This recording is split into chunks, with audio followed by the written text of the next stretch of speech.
Pemirsa, Anda kembali menyaksikan Breaking News bersama saya, Syifa Hanifah. Pemimpin tertinggi Iran Mojtaba Khamenei menolak uranium Iran yang telah diperkaya untuk dikirim ke luar negeri. Khamenei yakin bahwa penyerahan uranium akan membuat Iran lebih rentan terhadap serangan AS Israel di masa depan.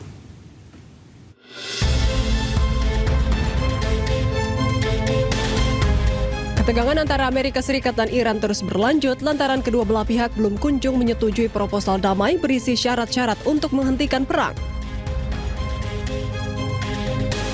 Pemimpin tertinggi Iran Mojtaba Khamenei dilaporkan telah menginstruksikan agar uranium Iran yang telah diperkaya tak boleh dikirim ke luar negeri.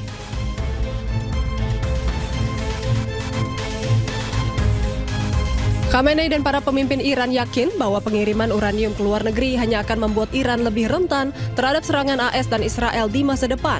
Hal tersebut dikatakan saat negosiasi antara AS dan Iran tengah diperjuangkan para mediator.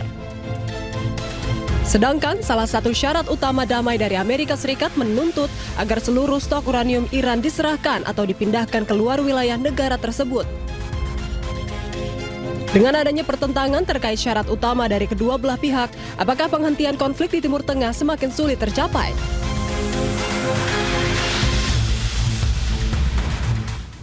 Berebut uranium dianggap menjadi pemicu meletusnya perang antara Amerika Serikat, Israel, dan Iran. Tak heran selain digunakan sebagai pembangkit listrik tenaga nuklir, uranium juga digunakan untuk senjata militer hingga keperluan medis.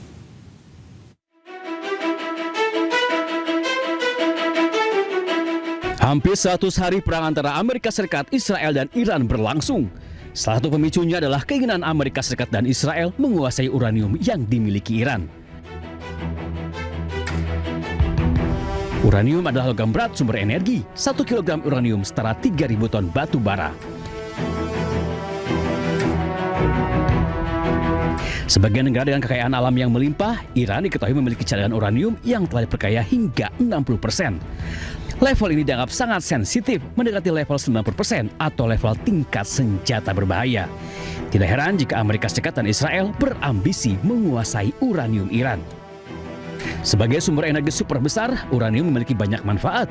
Kegunaan uranium paling utama adalah sebagai bahan bakar reaktor nuklir dan pembangkit listrik tenaga nuklir. Reaktor nuklir dapat menghasilkan energi listrik super tinggi. Uranium juga digunakan sebagai bahan baku pembuatan bom nuklir. Senjata nuklir berdampak radiasi mematikan bagi makhluk hidup. Uranium juga digunakan untuk pembuatan kapal selam hingga kapal perang. Tidak hanya untuk keperluan perang, uranium digunakan untuk keperluan medis. Uranium menghasilkan sumber energi yang diperlukan untuk berbagai prosedur medis. Selain itu, uranium juga bermanfaat bagi industri energi hingga penelitian. Saking banyaknya manfaat uranium, tak heran negara-negara berkembang mengolah uranium hingga mencari incaran dunia. Salah satunya Amerika Serikat dan Israel. Perang Amerika Serikat, Israel, dan Iran sudah berlangsung sejak akhir Februari. Berbagai perundingan sudah dilakukan, namun hingga kini belum juga menemukan titik temu.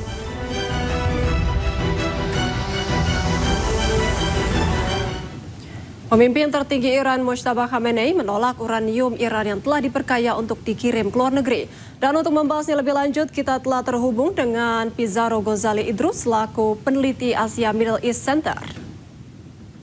Selamat malam Pak Pizarro, apa kabar? Malam Syifa, kabar baik. Ya, terima kasih telah bergabung bersama kami di Breaking News pada malam hari ini. Pak, jika kita membahas terkait dengan Iran dan juga AS, ini kan negosiasi antara mereka ini deadlock karena memang titiknya ini di uranium. Kenapa Iran ini begitu bersikeras untuk mempertahankan cadangan uraniumnya, Pak? Iya, karena bisa dibilang uranium ini sangat vital dan sangat penting bagi Iran ya. Bisa dikatakan uranium itu menjadi asuransi keamanan terbaik hari ini Syifa bagi Iran. Jika uranium itu diserahkan kepada Amerika Serikat, Iran itu tidak lagi memiliki kekuatan militer, dia lagi nggak punya lagi bargaining dan efek gentar untuk menakutkan Amerika Serikat gitu.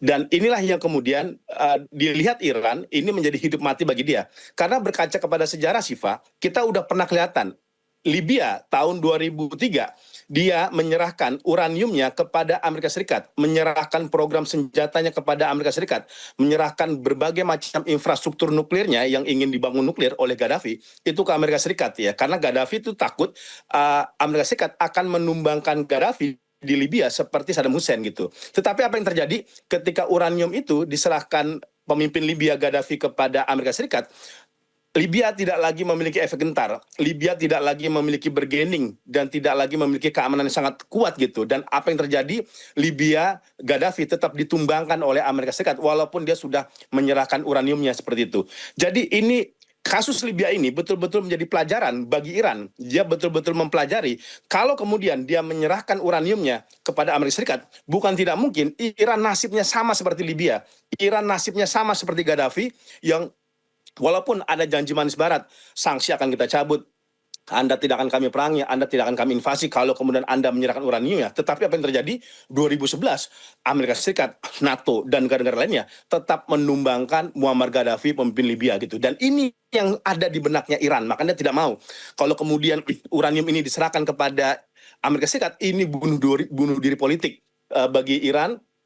Dan tidak mungkin dia nanti akan lebih mudah ditekan, dia akan lebih mudah diperangi. Dan makanya itu loh sampai sekarang Iran tidak pernah mau menyerahkan uraniumnya dan Mustafa Khomeini tetap dalam prinsipnya, tetap dalam agendanya, sama sekali tidak ada kompromi untuk menyerahkan uranium kepada Amerika Serikat, tidak ada lagi negosiasi untuk menyerahkan kepada Amerika Serikat, dan itu harus tetap ada di Iran. Jadi ini betul-betul menjadi prinsip politik luar negerinya, kalau sampai diserahkan kepada Amerika Serikat itu betul-betul penghinaan bagi Iran. Saya kira itu Siva, latar belakang utama kenapa Iran tidak pernah mau menyerahkan stok cadangan uraniumnya 60%. Ini memang sudah level bahaya. Selangkah lagi Iran itu bakal punya senjata nuklir ya kalau memang dia mencapai 90%, dan ini betul-betul dijaga mati-matian. Bahkan Iran pun juga nggak mau diserahkan ke Rusia, diserahkan kepada Tiongkok, karena udah pernah kejadian juga kan 2015 diserahkan kepada Rusia.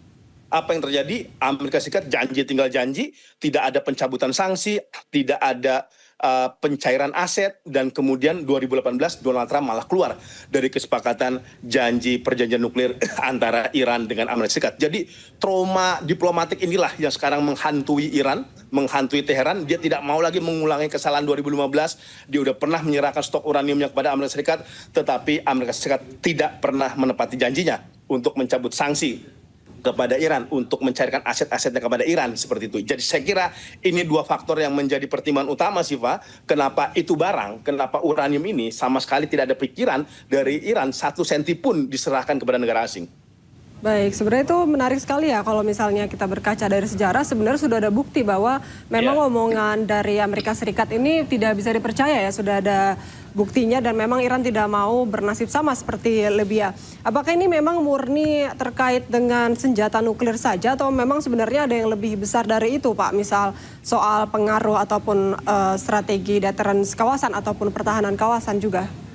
Iya, jadi gini Siva, kalau kemudian, ini kan yang ada di benak Amerika Serikat, kalau sampai Iran itu punya senjata nuklir, dia punya pengayaan uranium nuklir, ini tidak hanya memperkuat posisi Iran di kawasan, tetapi juga memperkuat posisi aliansi geopolitik Rusia, Cina di kawasan. Yang ini berarti head to head dengan Amerika Serikat, yang kita mengetahui koalisinya ialah Netanyahu, yaitu Israel, seperti itu. Inilah yang kemudian ada dua faktor yang ditakuti oleh Amerika Serikat. Jadi ini juga ada sentimen geopolitik, Siva, ya, bukan hanya sekedar masalah keamanan, bukan hanya masalah nuklir, tetapi ada dua sentimen geopolitik. Pertama, itu memperkuat posisi Iran di kapasitas di kawasan, dia akan semakin kuat, dia tidak lagi akan mudah ditaklukkan oleh Amerika Serikat dan Israel. Dan kedua, ini memperkuat posisi geopolitik, geoekonomi Cina dan Rusia, karena kita mengetahui di kawasan Teluk, satu persatu negara-negara Teluk itu sudah mulai tidak percaya dengan Amerika Serikat dan sudah mulai melipir kepada Cina. Donald Trump punya keinginan melucuti senjata Iran itu mendapatkan dua keuntungan sekaligus. Dia bisa meruntuhkan kekuatan keamanannya Iran yang membuat Iran lebih rentan diserang, membuat Iran tidak lagi memiliki kapasitas leverage yang sangat kuat. Kedua, memperlemah aliansi kekuatan geopolitiknya Rusia dan Cina di wilayah Timur Tengah. Itu tadi faktor geopolitik, Pak. Yang kedua ialah kalau Iran punya nuklir, maka negara-negara Teluk pun itu bisa nuntut nuklir kepada Amerika Serikat. Kalau Iran punya nuklir, Saudi bisa ngomong dong, wah kalau Iran aja punya nuklir, kenapa saya tidak boleh? Nanti juga Turki misalkan ataupun Qatar, Yordania, kalau Iran punya nuklir, kenapa saya tidak boleh? Kalau sampai Saudi punya nuklir, Turki punya nuklir dan lain sebagainya, Amerika Serikat itu udah nggak ada pengaruhnya di wilayah kawasan Teluk gitu. Karena buat apa Saudi itu kemudian menyandarkan keamanannya kepada Amerika Serikat? Toh dia sekarang udah punya nuklir ya kan seperti itu. Nah ini yang ditakuti oleh Amerika Serikat. Dia tidak lagi memiliki pengaruh, dia tidak punya relevansi lagi ada di Timur Tengah karena masing-masing negara-negara Teluk itu sudah memiliki senjata nuklir ataupun fasilitas nuklir gitu. Ini yang tidak diinginkan. Cuman kan Siva, ini kan double standar dong Amerika. Dia Iran itu nggak boleh punya nuklir, negara Teluk nggak punya nuklir, tetapi Israel punya nuklir. Gitu. Israel tidak pernah dipersoalkan nuklirnya oleh Amerika Serikat. Kenapa Israel itu tidak pernah diangkat masalah nuklir oleh Amerika Serikat? Padahal dia punya. Walaupun di depan publik dia mengatakan saya tidak punya nuklir, kami tidak memiliki fasilitas nuklir. Menurut saya bullshit lah itu. Israel itu punya nuklir dan sengaja nuklir itu didukung, diproteksi oleh Amerika Serikat sebagai bentuk daya tawar mereka, leverage mereka dan upaya mereka untuk mengultimatum negara-negara Timur Tengah untuk tetap membebek kepada Amerika Serikat, untuk tetap membebek kepada Zionis yang ini yang tidak diinginkan. Makanya kan sekarang Amerika Serikat Siva itu udah ngeri-ngeri sedap. Karena apa? Saudi aja itu udah mulai membangun fakta pertahanan dengan Pakistan. Which is kenapa dengan Pakistan? Karena Pakistan punya nuklir ya. Berarti kan ini Saudi juga udah ada backingan negara nuklir seperti itu. Kemudian juga sekarang Saudi membangun kekuatan juga untuk menjalin aliansi keamanan dan pertahanan dengan Turki, dengan Mesir ya, kemudian dengan Qatar dan lain sebagainya. Dan inilah membuat posisi Amerika Serikat itu sangat terjepit. Maka pintu masuknya agar kemudian imajinasi atau impian negara-negara Timur Tengah punya senjata nuklir itu bisa dihabisi, bisa diredam kalau Iran pun juga tidak memiliki senjata nuklir. Makanya Amerika Serikat itu sangat ngotot kenapa kemudian Iran itu sama sekali tidak diperbolehkan memiliki senjata nuklir. Karena tadi kalau Iran nggak punya senjata nuklir, dia sangat rentan secara keamanan, dia sangat rentan secara pertahanan. Karena dia nggak punya lagi apa yang bisa dijual, gitu. Bahkan bukan tidak mungkin kalau kemudian senjata nuklir cadangan uranium Iran itu diserahkan kepada Amerika Serikat. Amerika Serikat hanya selangkah lagi itu akan menguasai Selat Hormuz. Dia akan mengendalikan Selat Hormuz karena Iran sudah lagi nggak punya fasilitas militer. Iran nggak punya lagi bargaining atau daya tawar kepada Amerika Serikat dan Israel. Dan ini menurut saya yang kemudian satu nuklir bisa diambil alih oleh Amerika Serikat itu hanyalah jalan pintu pembuka untuk menaklukkan Selat Hormuz dan untuk menaklukkan Iran. Begitu sih Pak. Baik, berarti memang uranium ini bisa memperkuat aliansi Iran di kawasan Timur Tengah ya. Artinya memang Amerika Serikat ini mempertahankan konflik hanya karena tidak mau tersaingi Pak. Betul, karena tidak mau tersaingi dan juga dia ingin mendominasi. Jadi ada dua, dia tidak mau tersaingi, ingin mendominasi. Karena kan gini sih Pak, Venezuela udah berhasil ditaklukkan. Ini Kuba juga ada skenario untuk kemudian dimadurukan Kuba. Kalau kemudian Venezuela, Kuba dan Iran itu berhasil ditaklukkan, dikendalikan oleh Amerika Serikat, dia akan menjadi kekuatan yang sangat dominan. 30% cadangan minyak dunia, minyak mentah, itu udah dikuasai oleh Amerika Serikat. Dan dia bisa benar-benar menjadi polisi dunia, bisa benar-benar menjadi kekuatan dominan di Timur Tengah. Dan inilah kemudian dicoba diinterupsi oleh Cina. Cina itu sangat berkepentingan Iran itu tidak jatuh di tangan kekuatan pertahanan dan keamanannya Amerika Serikat. Karena kalau sampai Iran jatuh, maka Cina pun tidak memiliki kekuatan lagi di Timur Tengah. At least salah satu aliansi ideologis dia, aliansi strategis dia itu sudah dikuasai oleh Amerika Serikat seperti itu. Jadi ini yang menjadi target Amerika Serikat ya. Dia tidak ingin tersaingi dan dia juga ingin menjadi dominan. Karena kalau kita lihat sih Pak, campaign dari Donald Trump, dia mengatakan make America great again, membuat Amerika jaya kembali. Itu make America great again dari siapa sih? From China. Seperti itu, dari from Eastern Bloc, dari blok timur gitu. Ini kan campaign dari Donald Trump itu kan kita tidak bisa membaca itu dalam tafsir domestik. Kita tidak bisa menerjemahkan itu hanya dalam konteks lokal. Ini kan konteks geopolitik, membuat make America great again, membuat Amerika itu menjadi jaya seperti itu. Dan kalau Amerika kuat, kalau Amerika dominan, itu juga akan memperkuat Israel. Situasi Palestina akan terjepit. Situasi para pejuang-pejuang Gaza itu juga bisa akan semakin ditekan oleh Amerika Serikat karena dia menjadi kekuatan dunia. Saya kira inilah ada konflik rivalitas yang tidak bisa hanya kita baca dari konflik rivalitas antara Amerika Serikat dan Iran, tetapi secara spektrum lebih besar ini konflik geopolitik rivalitas antara kekuatan Amerika Serikat, kekuatan Tiongkok, kekuatan Rusia, dan kekuatannya Teheran gitu. Dan ini sekarang semua berkelindan, bersatu semua. Kita lihat konflik ini berkombinasi semua dalam konstelasi antara Amerika Serikat dan Iran gitu. Jadi ini kalau kita arah dari Amerika Serikat. Makanya kan Donald Trump itu benar-benar ngotot bagaimana caranya nuklir Iran, uranium Iran itu bisa diserahkan kepada Amerika Serikat gitu. Karena dia melihat kasus Amerika Serikat juga lihat kasus Libya. Wah, Gaddafi menyerahkan uraniumnya, menyerahkan walaupun belum jadi senjata nuklir, tetapi menyerahkan uranium yang masih dibentuk oleh Libya, dan dengan begitu kemudian Gaddafi bisa tumbang. Kan Gaddafi itu anti Amerika, dia keras melawan Amerika Serikat. Tetapi setelah kemudian uraniumnya diserahkan Gaddafi kepada Amerika Serikat karena Gaddafi takut akan disadam Hussein-kan oleh Amerika Serikat dan NATO, akhirnya tidak punya pilihan, diberikan. Tetapi janji tinggal janji, ya. Kemudian Amerika Serikat tetap berupaya untuk melakukan penumbangan terhadap Gaddafi, dan itu terjadi Siva pada tahun 2011. Dan ini saya kira skenario yang tidak diinginkan oleh Tiongkok, skenario tidak diinginkan oleh Iran, tetapi ini skenario yang memang diinginkan oleh Amerika Serikat dan Israel. Baik, berarti memang alasan Iran bersikeras untuk mempertahankan uraniumnya jelas ya, karena Iran juga rentan akan diserang, karena terbukti juga ya ketika gencatan senjata kan Iran sempat diserang oleh Amerika Serikat. Betul, kalau kita dalam sejarah politik Timur Tengah atau politik senjata di berbagai kawasan seperti di Timur Tengah, kita nggak bisa megang omongannya Donald Trump, kita nggak bisa megang omongannya Netanyahu. Gaza udah jadi bukti yang sangat jelas, Siva. Oktober 2025, gencatan senjata, apa yang terjadi? Israel tetap nyerang. Sekarang jumlah korban di Gaza itu 800, padahal itu gencatan senjata loh. Dan Amerika Serikat diam saja, tidak melakukan apa-apa. Tidak mensanksi Donald Trump, tidak mensanksi Netanyahu, tidak mensanksi Israel, tidak memberikan tekanan militer kepada Israel, dan lain sebagainya. Tetap aja tuh dilakukan, dan saya kira kita nggak bisa percayalah dari omongan dustanya Donald Trump. Dia pasti, walaupun ada gencatan senjata, dia pasti akan terus melanggar. Bahkan sih, Pak, walaupun ada kesepakatan sekalipun nih, misalkan nih, negosiasi gencatan senjata terjadi nih antara Iran dengan Amerika Serikat, itu kita pun juga nggak bisa percaya Amerika Serikat itu tidak melanggar kesepakatan. Udah kejadian 2015, ada perjanjian nuklir dengan Amerika Serikat, Iran udah menyerahkan uranium yang diperkaya, ada sekitar 11 ton ya, 11.000 kilogram dari Iran, dan kemudian diganti 140 ton uranium murni kepada Iran.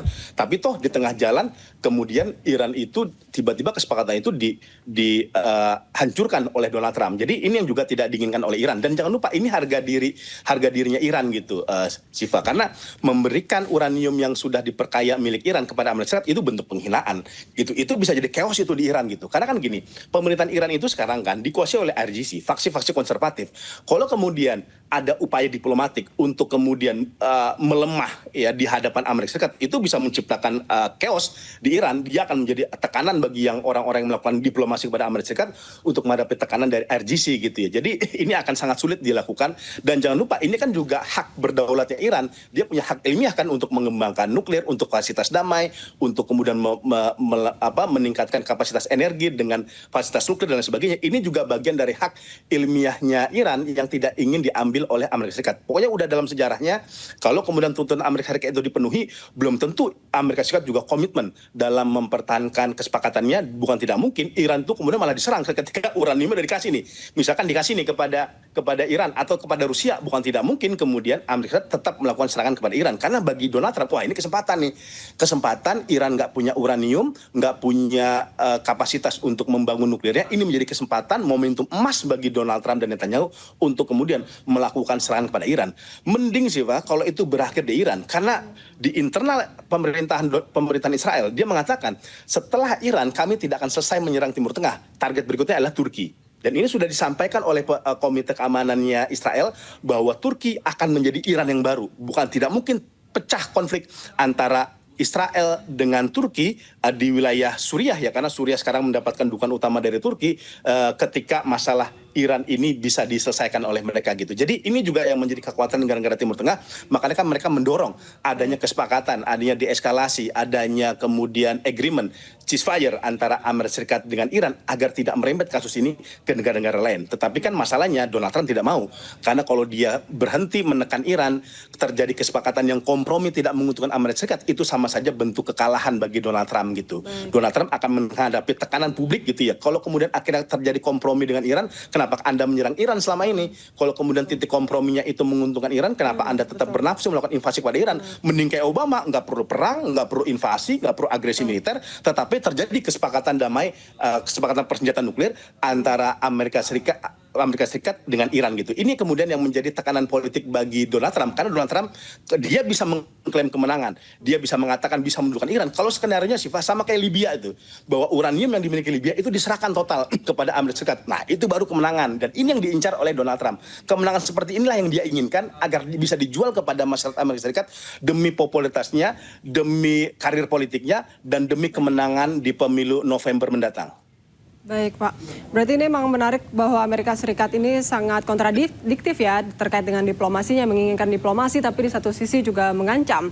Seperti itu. Kita lihat saja ke depannya perkembangannya Pak, semoga meskipun sama-sama bersikeras tetap akan ada titik tengahnya ya Pak ya. Iya, amin, kita doakan. Baik Pak Pizarro, terima kasih banyak atas kesempatannya pada malam hari ini Pak. Selamat malam, sehat selalu Pak. Selamat.